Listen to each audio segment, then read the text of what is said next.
into the fray. Going live. You are live. You are live.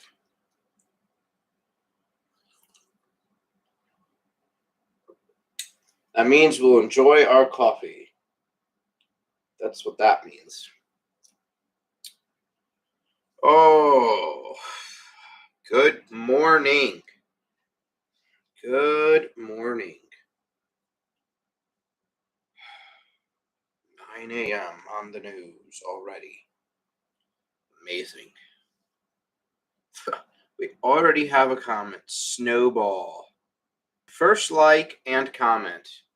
I don't. You posted that before 9, clearly. But yes, it would be true. You were probably the first like, and you definitely are the first comment. That's good. Very good. Awesome. Thank you so much. We're gonna give it like 5 minutes per the usual. We'll let people join, and then we're gonna rip in. So we can just hang out before that.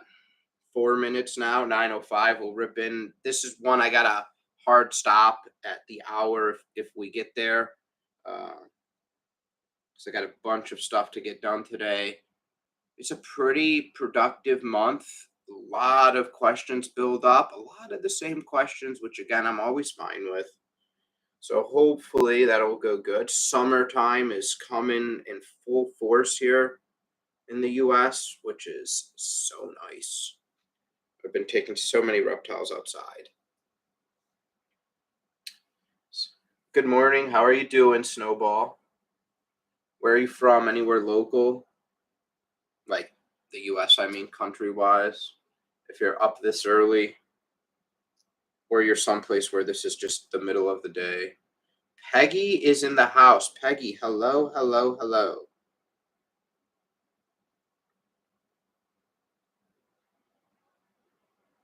That's pretty local, actually, then. It's probably only a couple hours from me. I don't know exactly where that is compared to, like, Toledo and stuff, but very good. Yes. It's good to hear from you as well. Okay, we got 10 people. The people are packing in early. Good morning to everyone joining. Good morning. 2 more minutes before we start hitting really the meat and veggies, where I'll start going through my list.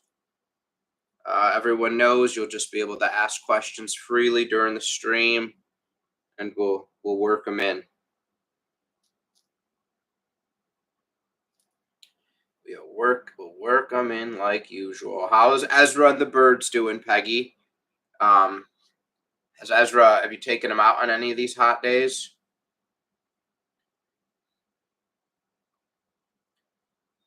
Especially that one day, it was like 86 here 2 or 3 days ago. That was beautiful. And not humid, which was really nice.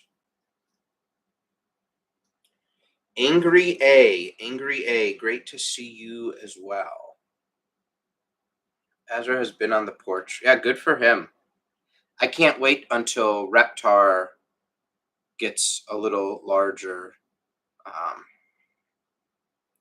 But I may put a little harness on him being smaller to just get him to experience the outside and the smells, get his brain working. That ball, yeah, Guinevere is just vibing. So if you remember, I rescued her last year. She's been doing really good. We're just getting her used to trying to make her less head shy, which again is a common thing for ball pythons to be head shy. But especially when you are not used to it in the beginning, so try to handle her. So you'll probably see her maybe pull away or look scared sometimes. But I may have a home coming up for her soon, so that would be good. And she's just really gorgeous looking with this like marshmallow burnt pattern. I don't know all the ball python morphs. Honestly, there's so many, and if you don't even know when they're breeding, people can look at this and give you their best guess, but they don't know. But we are at 9:05, which means we're going to get into this. Let me take another gulp of my Banana Foster's coffee. Oh, delicious. All right. All right. So as the usual, everyone knows, last Saturday of the month, live stream. Typically, you get 3 videos before that, although sometimes some shorts as well, and sometimes more.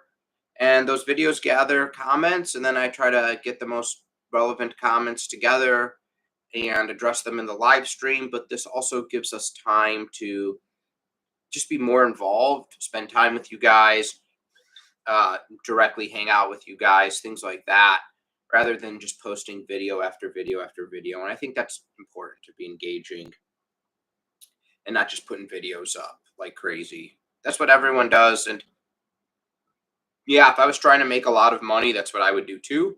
But I'm not trying to. I'm just trying to educate, help people, actually enhance the the community that it gets, the exotic animal community.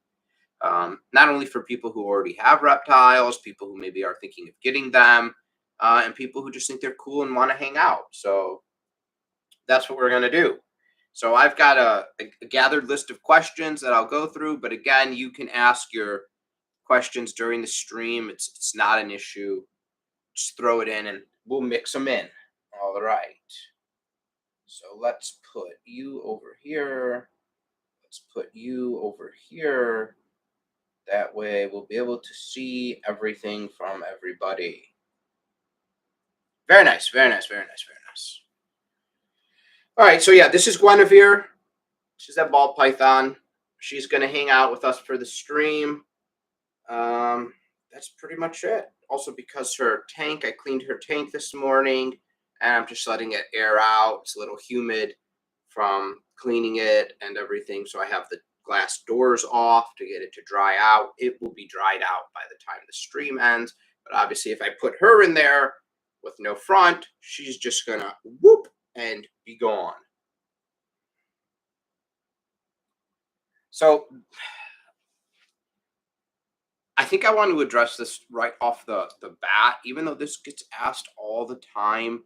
And I think I even talked about this in my last live stream, but I get it. It's summertime now for the people in North America, and people want to start having their reptiles either outside or free roam more the home, or just spend time with them more out on their desk and things like that. And so what gets asked all the times are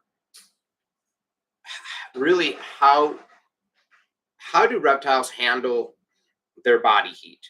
Because people hear the term cold-blooded and they assume that your reptile never can't heat itself up at all, or people freak out if they want to give their reptile treats or food when the reptile's outside of the tank, so not in either the warmer environment of the tank or for sure the basking spot of the tank, which can be 100 degrees Fahrenheit, and don't know many people who have their house temperature at 100 degrees or more. And so this gets confusing, and then I can see, and this is why it gets asked a lot. And I think that this is very important because especially when I have I'm training with my big lizards. So in summertime, if it's not humid and it's not piping hot, I just open the windows and I don't run the air conditioning. But when it gets hot or really humid, you got to keep the humidity out of the house. I have central air, so I'll run the air conditioner. I typically have the air conditioner set for about 78 degrees. Living with reptiles, and trust me, I used to love it cold, especially growing up. I mean, like ice cold, but kind of changed where it's fine in the heat. So I don't really, it doesn't bother me, which lets my house run warmer. But so yesterday, for example, I just had the windows open and the thermostat actually read 82 degrees in the home. pretty warm. I wasn't sweating. I didn't feel hot. The reptile rooms themselves, I closed the air conditioning off to them. They're in their own rooms. And their rooms are typically, the air temperature in their rooms are low 80s all the time, year round. Um, just from the ambient heat from all the tanks. So I don't need to run a space heater or anything like that. I just have the doors. And then if it were to get too hot in there, I have exhaust fans on a thermostat that kick on and blow the hot air out. So I don't have to worry about it overheating. So, and then all of their tanks have extra heaters. So if ever it were to start getting cold in there and their primary basking heater couldn't do it, their heaters would kick on to compete with that. But so what do you do if again you're outside and maybe you want to give your reptile some food or some treats? I train my reptiles outside or in the house with food, most of the time with bugs. But it depends on who it is. The iguanas, I'll train them with fruit or sometimes bell pepper because it's nice and colorful. And so they eat outside of their enclosure. Now, what do you do with this? Do I instantly go and pick them up and put them into their basking spot? No, I don't. And so we'll talk about that a little bit, and with their whole body heat situation, and with them uh, if they can regulate their body heat. So they're cold blooded. So does that mean that they generate their own body heat?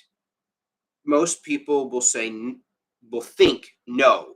That's actually not the case. Shocking. But as I said before, that means that they don't regulate their body temperature. They don't regulate it heat or cool. And this is important because they can overheat because they can't cool themselves off. So, but let's look at the heating up portion first. So they don't have like humans and warm-blooded animals, because birds run higher. They don't have a core temperature which their body regulates to. So their body heats up. Our bodies, they heat up, and if we're getting too hot, our bodies cool off, and our body is attempting to keep our core temperature where it's healthy for us, 98 point whatever. Although actually I think they just lowered it now, slightly lower than what it was, but let's call it 98 degrees Fahrenheit. So our bodies, when we get hotter than 98, we're going to sweat, going to attempt to cool us. Same thing with animals. And then when our bodies get cooler, they're gonna attempt to heat up, right? That's why when your teeth are chattering, you're making movement, you're generating heat. So we have those abilities. Reptiles do not have that ability. But when you eat food and then you feel really warm because your body is generating extra heat to digest, you'll feel your extremities get cooler because your body is pooling blood to your core to help in digestion. Okay, now this is where reptiles do generate body heat. So they're not generating a standing body heat, but when reptiles eat food, they actually will, their system wakes up and the digestion process starts and they generate body heat during that.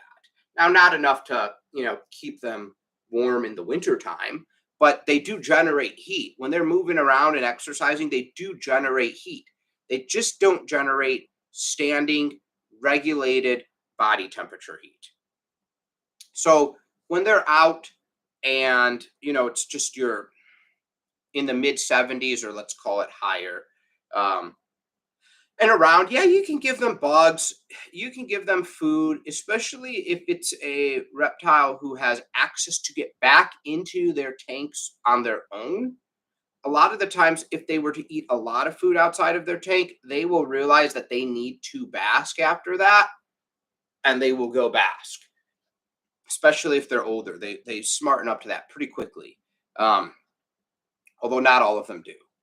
So if you feed them a lot of food when they're outside their tank, yeah, you probably should put back and bring them back. But if you're just giving them treats for training purposes and stuff like that, and you're going to have them out for a couple hours, you don't have to give them a few treats and then rush them back into their enclosure. They're going to be just fine. They'll be able to handle those few treats. And you have to think about them in the wild, right? They're all opportunists. Everything in the all the reptiles in the wild are catching the food, finding eggs, something walks by. Think of even a snake, a python, for instance, a ball python with their heat pits, who hunt primarily at night when it is the coolest, and they can see in the infrared spectrum, and they see that little field mouse running by, like the predator. If you've ever seen the Predator movie and you see that, so that's what they see, and wham, they catch that thing, they swallow that thing, they eat it. It's in the dead of night. There's no heat there. They don't die. Their digestive system's a little slow, and then the summertime, the sun comes out, they heat up, and they start rapidly digesting. So they're going to be fine to if you give them some treats while they're outside. They're going to be fine if you give them some treats while they're inside. Now, outside is quite important as well. So I live in Michigan. Um, it doesn't get anywhere near as hot here as it does in, let's say, Africa or someplace tropical where these reptiles come from natively. But even yesterday, I took Artemis, my Savannah monitor, outside on the front lawn, and I think the air temperature from my thermometer outside said like 76 degrees Fahrenheit. But we had good sun, no cloud coverage at that time. So now let's look at what the lizard does. She's on the lawn. The lawn is not really hot, right? Your normal grass. She lays down, she poofs herself out and really spreads out. So now she's increasing her surface area to absorb that sun from the top. So not only is she absorbing UVB and UVA from the sun, she's just picking up that natural heat. I was laying outside next to her as well the entire time, and I go to pet her, and she is hot after like 15 minutes, right? So that's what they do. She was in like the high 80s from just splooging out like that and absorbing all that sun, heat, and UVB. So they know what they're doing, um, and so they can eat. You can give them treats, but also, like I said, training. If you're trying to name, train your reptiles, which is very, very common. I've done this on Discord for Patreon members. Um, Shameless plug here. If you donate to me on Patreon, you get to join the Discord with all really cool reptile people. We're really super friendly. It's not like Facebook or Reddit. You're not going to get attacked. You're not going to get made fun of. We're all super caring. But I'm on their voice chat and I do live streams and videos, live video. So people get to see and interact with us more and text chat all the time.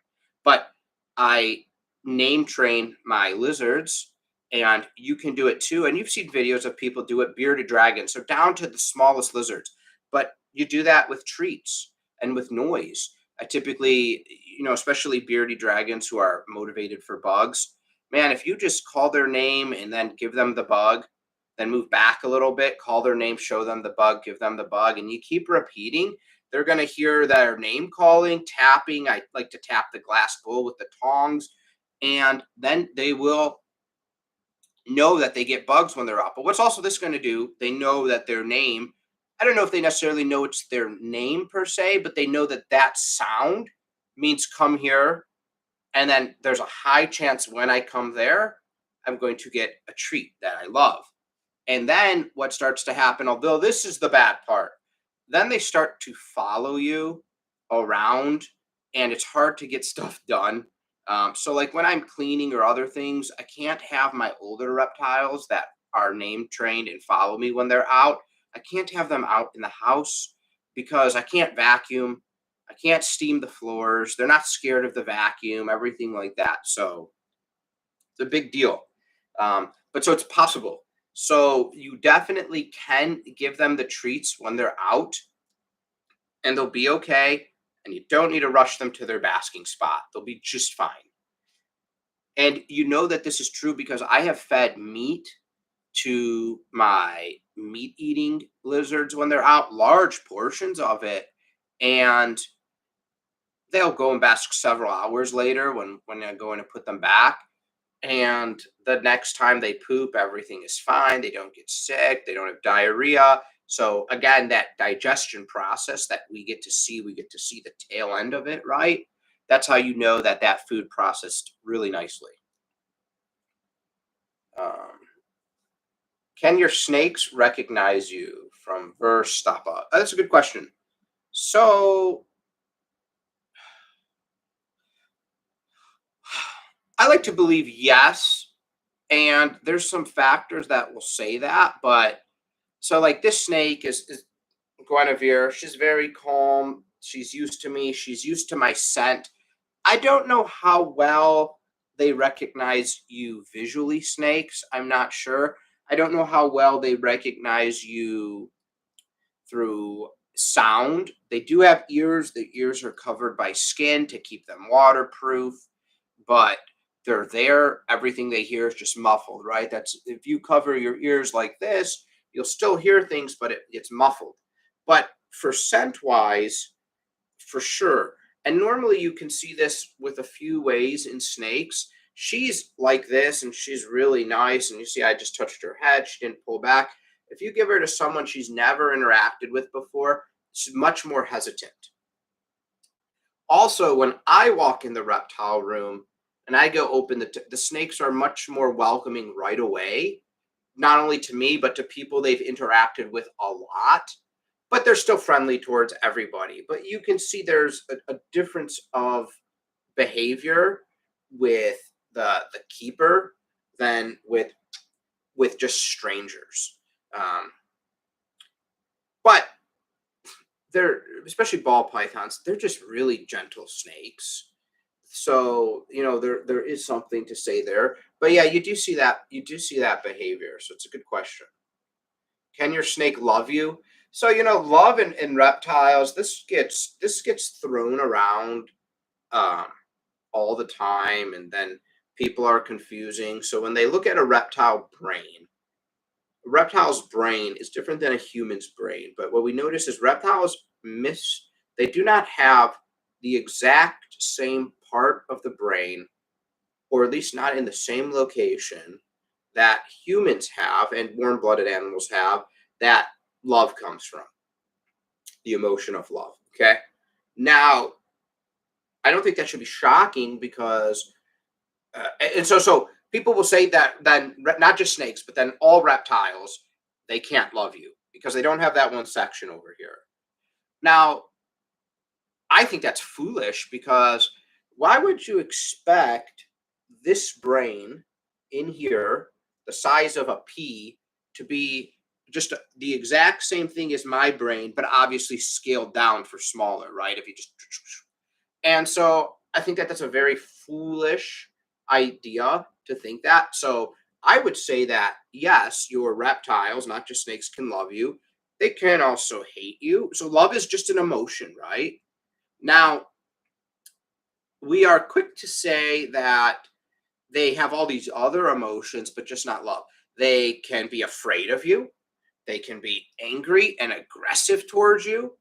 They can feel very comfortable with you. But now, all of a sudden, if we're adding comfort, well, is that a side effect of love? Yes. They can feel safe with you.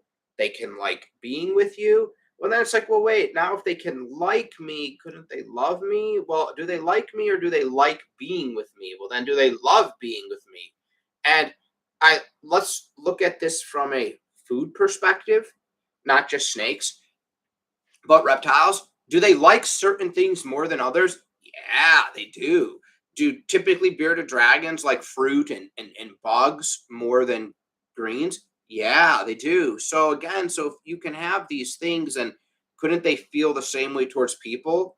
Right? Like, is your snake more comfortable? Does she like hanging out with you more than this person? Yeah. So if you can have that, then I don't see how you could have, from a science perspective, I don't see how you could have that and not this.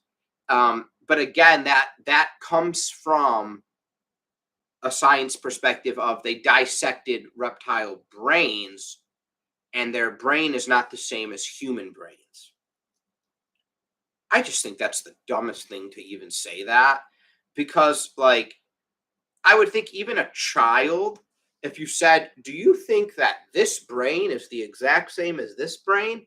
Who would think that and why? I mean, who would think that and why? Eh, like just someone want to make sense of that. don't think so.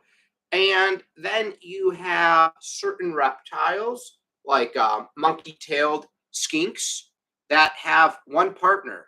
They bond with one partner and they make a family. So the male's not out there just breeding with all these females. So they make a family. They make the male protects the female, stays with the female, stays with the kids, and like a family, but with reptiles. So why and then we want to say like, but a chicken can love you, which like I don't see why it couldn't, but a snake couldn't.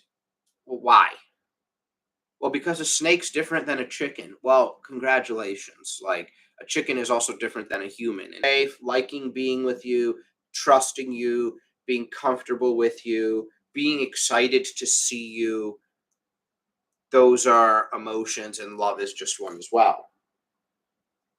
That seems more like common sense to me, but unfortunately, sometimes in the scientific world, common sense is ignored and we overcomplicate things and then we get things wrong. And I get it, science is wrong 99.9% of the time because science is always evolving and changing and you're always learning more. So, if general rule of thumb, if a scientist tells you something, it's probably wrong. Not because the scientist is being wrong on purpose, because the scientist is basing their answer off of the information that is available at the time, which is never is that all of the information. That's the snapshot of what's there. And then a little bit later, they'll learn more information, which completely changes the answer from A to B. And then they're like, no, no, now you have to do B. B is right. Well, B is right based on what you know. And then they get more information. Oh, B was wrong too. Now it's C. So if you look at a lot of the theories and things like that, things are, they just change. The science evolves, doesn't really evolve. It gets updated, right? It's like a Windows update. If you've got a computer, here Microsoft goes, here, this update patches security holes in the system. We got them all.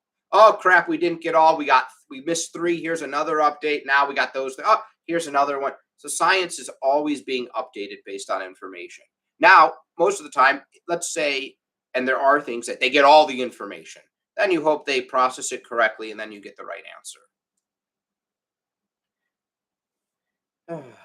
Laughing, you're cooking right now. Oh, wow. I mean, it's just true. I'm not trying to cook anything, right? But so you look at that, with reptiles, because from a science standpoint, let's look at what it's done with reptiles. I mean, look at husbandry for reptiles over the past decades, every 10 years. It changes drastically, right?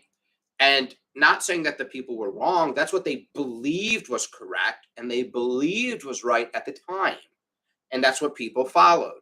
And then it changed. So definitely, reptiles as pets probably is the best now than it's ever been based on how we've changed what we used to believe was correct.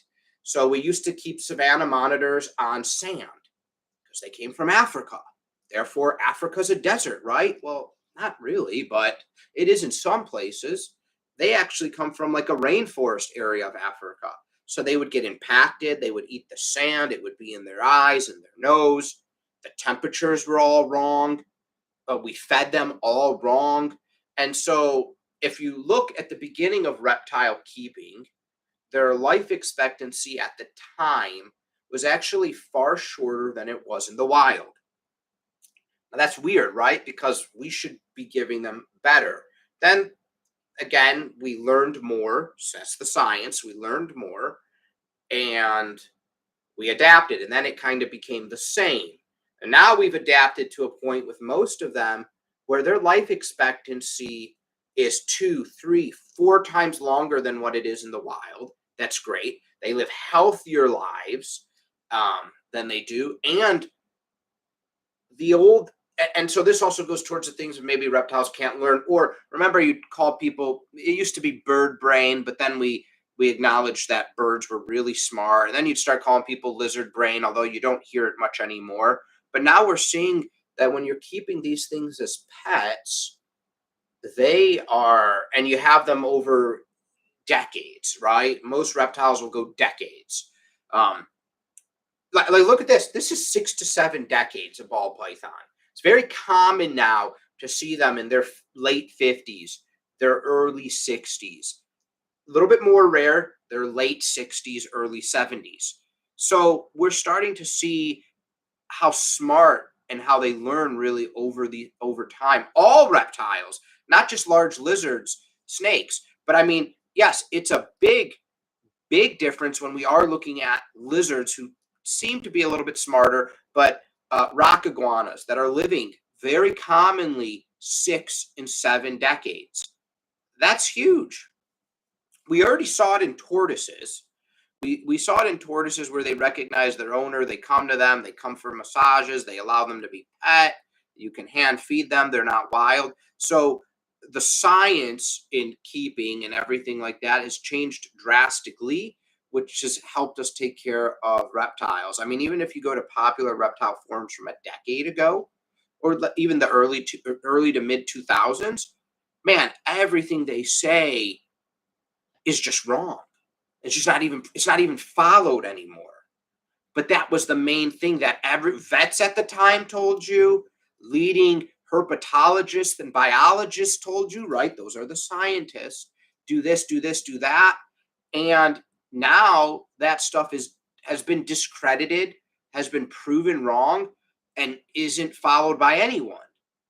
But at the time, that's what the scientists were telling you based off of what they thought, their educated guess, and off of the knowledge that was there. So, yeah, it was not uncommon to think that a random lizard that you picked up off the street as a pet that you kept for 6 months before it died probably didn't love you, probably didn't care about you, probably didn't even know who the heck you were, hated every day of its life because it was kept the wrong way, too hot, too cold. And then also, we were buying pets from PetSmart, Petco, and they want to, and even mom and pop, and they want to sell this thing as quickly as possible, make the biggest short-term money possible. And we were getting top opening tanks, basically fish tanks, right? So you're taking everything off the top, the hot light bulb enclosure. So then you don't like doing that because you don't want to interact with the reptile because it's a pain in the butt. You got to take things off. And then you got the nice ones that had a little opening where you could open the screen top, a little latch, so you could drop your rat in there and stuff like that. Okay? And how much interaction then are you actually doing? Nothing, right? It's like a fish tank.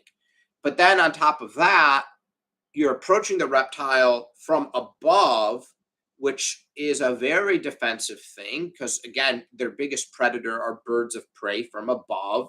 So shadowing from above, being approached from above is very scary and very hostile to all reptiles. Almost all reptiles have a third shadow sensing eye. It's really like a gland, but that just senses if light is there or not. And when light is not there, oh crap, that's a bird coming down, get out of there. So we were, by nature, the way we were keeping them was putting them in a very defensive stance, which led towards aggression. And so all we have is bad outcomes. But that's all we had. I mean, if you're older, you went into Petco and you see all those fish tanks and they're cheap.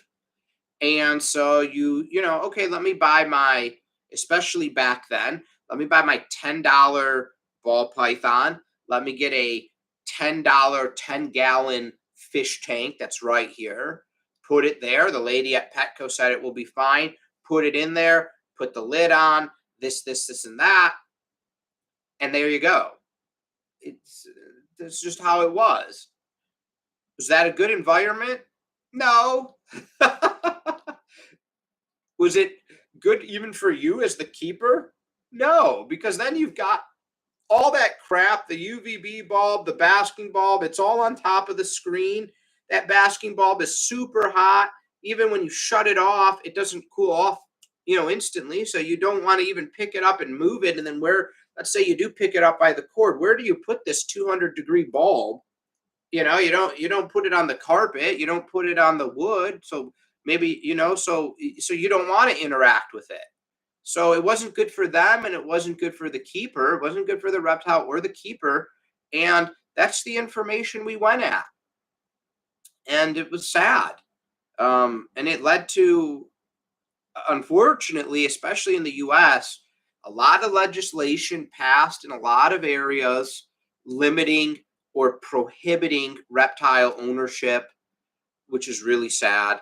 And it also led to people with fears of reptiles, because now maybe you have an aggressive snake because you're approaching it from above, which is already hostile, or you barely handle it. And every time you do open the lid, you're only 99% of the time when you open the lid, you're feeding it. So the snake now resembles and puts together with, it correlates and corresponds with, when this lid is opened, food. It doesn't even think about what's coming in. So now you're putting your hand in and it's thinking, oh, this is the food routine. And then it bites you. Well, no, it was not the food routine. It was the I want to pick you up aggressively routine, but you only know it as food. So it was a lot of bad science at the time. If I want a look at pet, I'll get fish. Yeah, well, fish is like quite interesting, especially some smart fish. But I mean, you can train fish, especially as they get smarter, and freshwater, to always come to the corner for feedings, right? How many people, when you, well, let's look at my turtles, but if there were fish, they would do the same, because I have friends and family with fish tanks. You walk in, and as soon as you pick up the container of fish food, they all flock to the top corner of the tank, because they know that's where you sprinkle the food. So there's intelligence there, right? Even to just remember something is some level of intelligence. So my turtles do it, but my turtles also follow me around the house. And freshwater turtles have actually been shown to have a lot of compassion and be very smart, which again is the biggest pain, because then when I have to take them out, I have to dry them with a towel, and then I put them down, and then they do nothing but follow me, and they're always clunking around everywhere.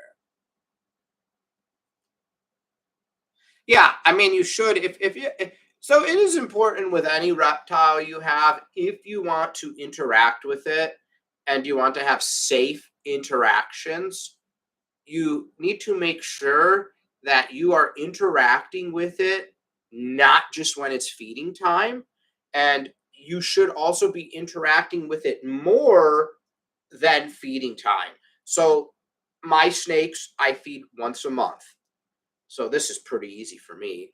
But so right away, I go in there, I pet them, I talk to them, I take them out, I take them outside now, especially. But I do that way more than once a month. I mean, I interact with them daily, but it's very easy that way. When they see me, they don't correlate me with, oh, I'm getting fed. They correlate me with, oh, he's going to be nice to me.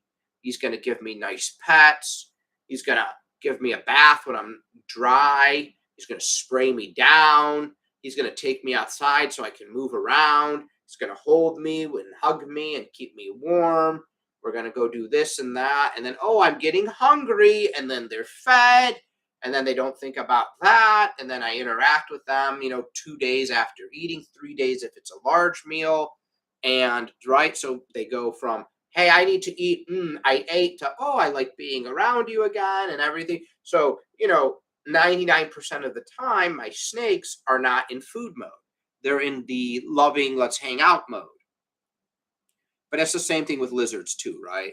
So for lizards, it can be more tricky, because some lizards you have to feed every day if they're veggie eaters. So that's why it's important to keep that. You don't want to just open your bearded dragon's tank, put a handful of mixed greens in there, and then leave and close the tank.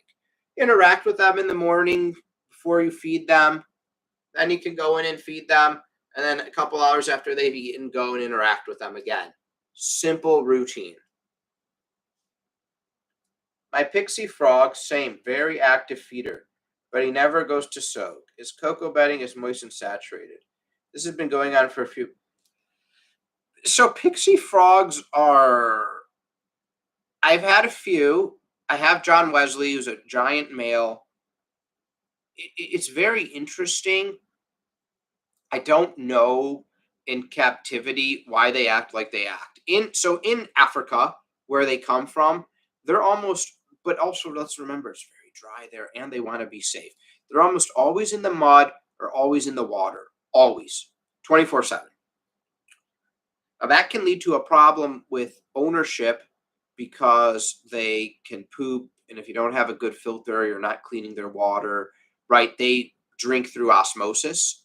So they drink by their skin gets wet and they suck that into their stomach through their skin. So if they're sucking in poop water, not great. John Wesley, when he was a baby, was an aquatic frog. I mean, he just swam deep underwater, swimming, was like always in the water. Then, as he's larger now, he's like always on land. I'm going to be redoing his enclosure, putting him in a larger enclosure with water. Now, I don't know if that's the right move, and we'll see how it goes. Most people who have adult, very large, Mr. Pickles comes to mind, but you know, pixie frogs that are 20 plus years old don't have them in water. They have them in an enclosure where it's basically mud, cocoa bark that's kept moist, or cocoa fiber. Um, and that's solely because of the bacteria, but I'm assuming if you have a good filter, then you know the water will stay pretty clean. Um, but Yeah, so but also if they get too dry, so I and you need to have drainage if you just have land, but is the more important thing just to be misting them? Now, I think the biggest problem, and so traditionally pixie frogs and other semi-aquatic frogs don't do well and don't live long, and that's purely because of the use of tap water. And this can vary where you are, but our tap water has way too many chemicals, and I can't even use it for my turtles. I have to put chemicals in there to make it safe for uh, my turtles. But because the chlorine and the fluoride was damaging their eyes, so you need to detoxify it. Now you can buy reverse osmosis water. You can also buy distilled water. Um, that way, it wouldn't have those. So there's things you can do. But if you have like a 110-gallon tank, it's it's a lot. But so what most of the time happens with these semi-aquatic frogs are they need to be typically misted either with a spray bottle or a misting system. And so sometimes what people will have a spray bottle that has tap water in it. And again, they drink through osmosis. So if you're spraying them down, which the frog is good for the frog, it's very good for the frog to spray them down. You don't want them to think it's dry because then they can go in their little mucus state, and that's not great. And so, but we spray them down with poison water, right? Like you gotta be realistic. We drink poison water. Um, it is what it is. Our water is dirty when it comes from the ground. It is dirty. When it gets pumped through pipes, it's dirty. Especially a lot of these pipes are old. So there's two ways to filter water with charcoal filters and like physical filter pads. That's extremely expensive to do if you're on city water. It would be so expensive. So there's another way. There's chemically filtering it. And they put bleach in they put in California they use bleach. They they put whatever that chemical is to stop lead and aluminums and stuff from leaching from the pipes into the water.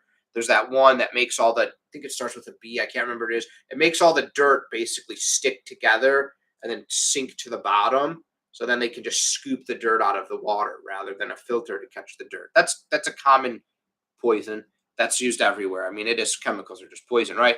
And then the fluoride for our teeth or brain control, depending on who you want to believe.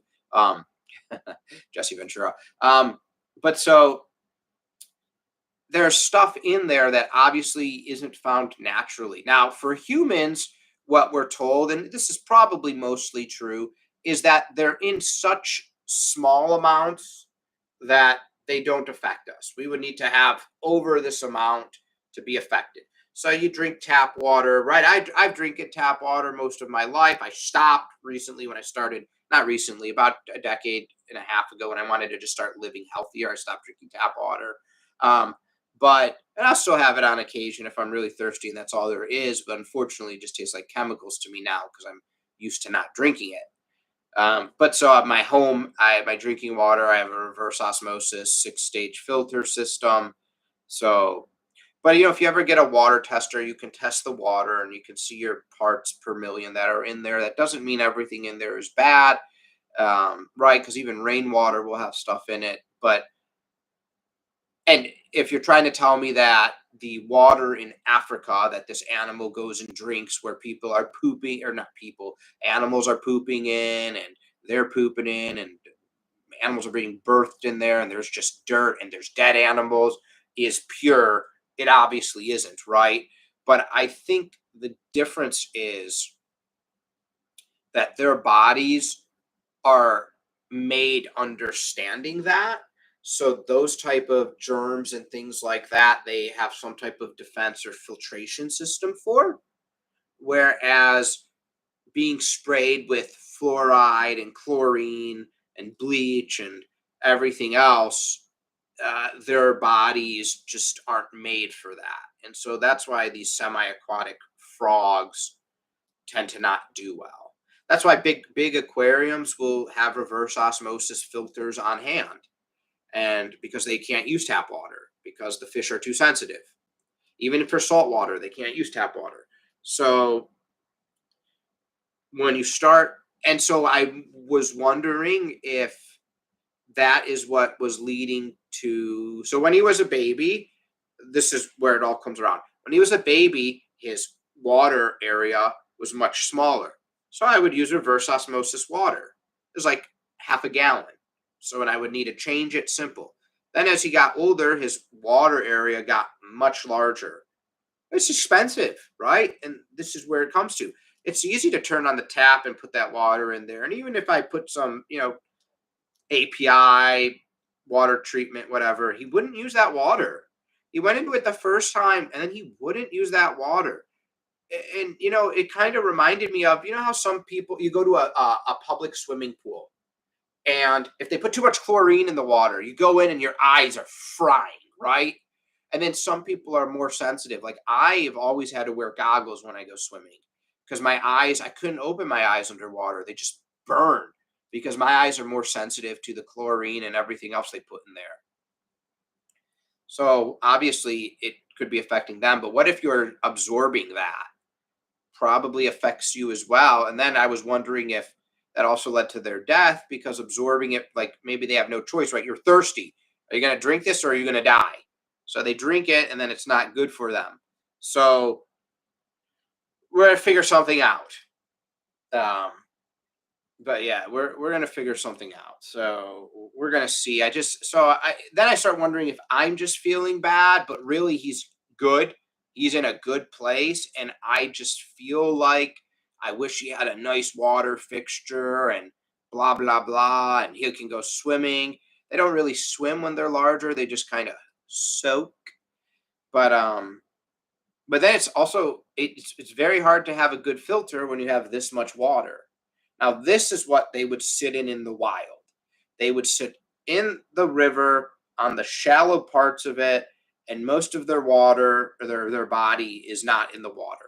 So, but they are in the water, but their eyes are not in the water and things like that. So, I don't know. So, how can I have a good canister filter but have this much water? Like, you have to have an input, right? You have to have an intake, you have to have the output. And then if you have a good filter, it's gonna really be moving that water. So, and then is that gonna be too much force? It's good questions. So I think they're harder to keep, especially when they're older with water, because of all those factors I listed. And that's why we see the really big males, but also really old Pac-Man frogs and pixie frogs more on just extremely damp substrate. But then if they poop in the substrate, we're starting this revolution all over again. So now what I do is I take mine out once a week into a bowl of reverse osmosis water. It's not a bowl, it's like a tub that he poops in. Gorgeous. He goes in there, he poops. Then I let him soak in some clean water to get hydrated, even though he could get hydrated from there. And that routine has seemed to help. But as I get more and more busy, I don't want to ever be lacking on that. And that's why I'm trying to think of a better solution, especially when they get bigger, man. If it's a male, just massive amounts of waste are purged from their body. All right. So we're kind of near at the end here. I've ranted a ton, but I had some really good, knowledgeable questions. I'm gonna just do this last call for questions from people. Hopefully, you guys like me ranting. I tend to try to bring it from an actual knowledgeable standpoint rather than just what people think. Now, not all my stuff is proven science. Just stuff that I've observed over 2.5 decades of doing this, and what other people that are knowledgeable have observed. So try to pass good knowledge to help you guys out. So any last questions from anybody? Doesn't have to be on a topic we've hit. It can just be a question that you've had. They're all good. If not, we'll wrap it up. We'll give you guys like a second. Let me take my last probably gulp of my coffee here.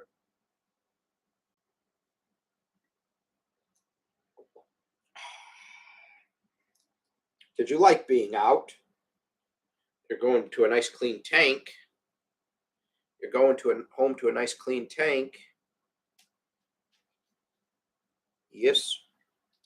Doesn't look like it, but we'll give them a minute. I don't know how much of a delay there is. Look how pretty you are. Also, I don't know, like, if people were here when I first started, but she was just waking up and she was incredibly head shy. And I guess I'll show this. So, like, ball pythons are known to be incredibly head shy. Again, sensor things coming from above. That's why they're called a ball python. But you can see how open up she is. So I'm going to interact with her head real quick, and I just want you guys to see. So the first way to try to break the head shyness is to always interact from the bottom, right? They can't see you from the bottom. That third eye is on the top of their head. They're not as scared. So you can see I'm just coming and whoop. She's not tucking her head back. Everything is fine. I'm right there, just straight.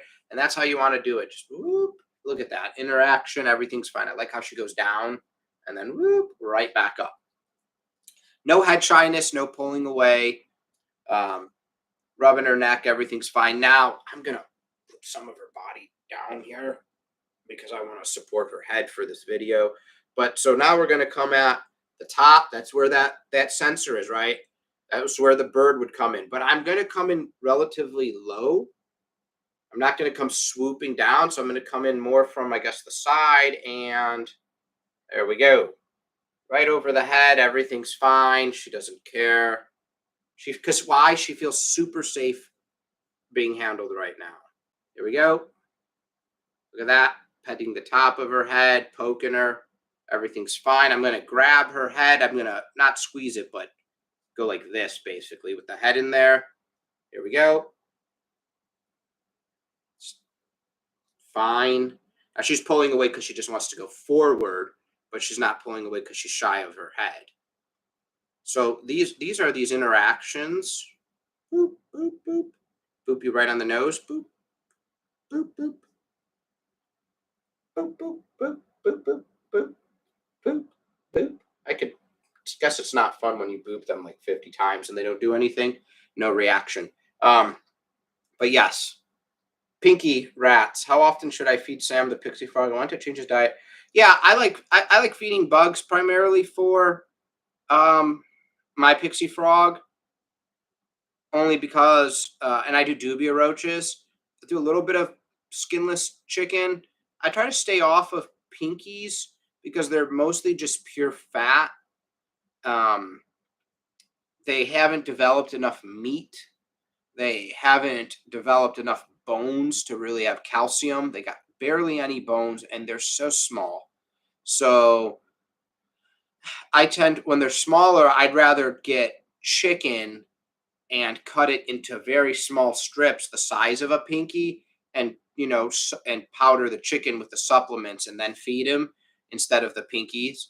um, which is really easy. Think about a giant, like just a chicken breast. You can cut that into strips and then freeze it, right? And then take out his amount and thaw it like you would a pinky, and then feed it to him. It was actually way better.